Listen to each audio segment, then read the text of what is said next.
The windy street circuit of Azerbaijan was once again greeted by the Formula 1 paddock. This is just the 5th time that Formula 1 has visited the picturesque city, and an interesting fact is that no driver has won at the Baku street circuit twice.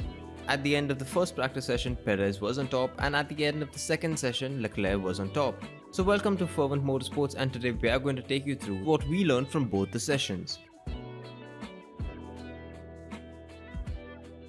A common issue that is plaguing this generation of new cars right from the pre-season testing has been porpoising.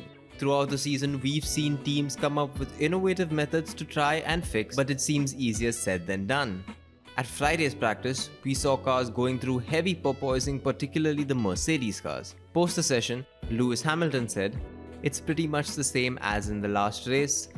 We are hitting some serious speeds at the end and it's bouncing a lot," said Hamilton. The first practice session was temporarily halted when Mick Schumacher lost power in his Haas. It was later revealed that it was due to a fuel leak that was due to porpoising. He said, "It seems like from what we know, it comes from the very heavy bouncing that we suffered in the first lap, and it just broke the clamp and then the water came out, which obviously isn't great. Teams will be struggling overnight to sort this issue out.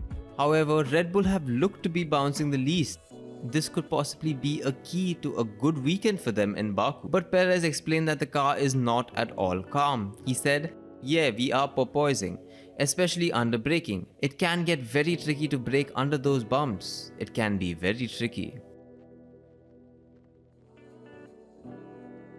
Coming into this race, there are a lot of drivers who have a question mark over their head for the next season. As the Formula 1 season goes on, these rumors and whispers will slowly make themselves more felt.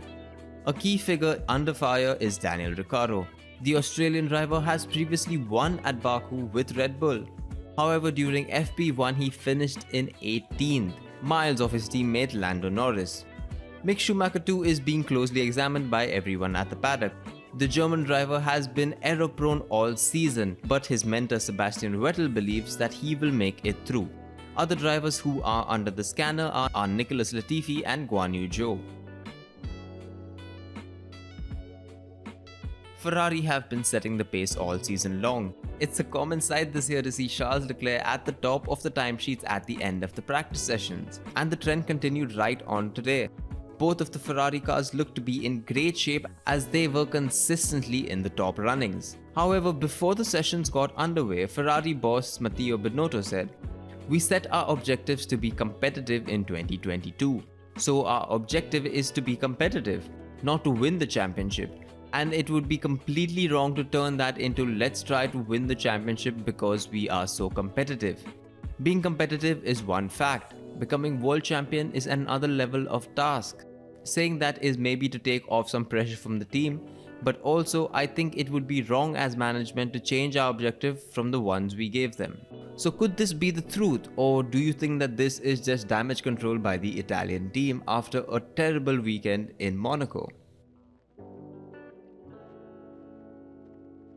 The Red Bull issues have continued to follow them throughout the world, Australia, USA and now Europe.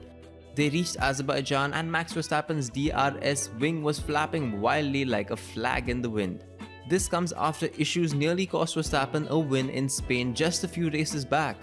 Speaking to the media, Christian Horner said, "Obviously we've seen it, we've got the data on it, we've got the comparison to Sergio's wing, so I think there's some modifications that we need to do just to make sure we eradicate that for the afternoon."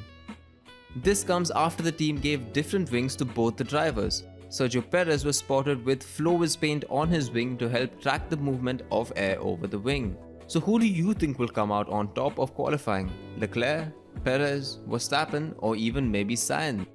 Let us know in the comments below.